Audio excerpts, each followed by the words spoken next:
You ask Tiger to solve. This deals with linear equations with one unknown.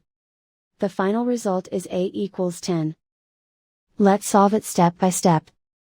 Simplify the expression. Multiply the coefficients. Swap sides. Isolate the a. Divide both sides by 67. Simplify the fraction.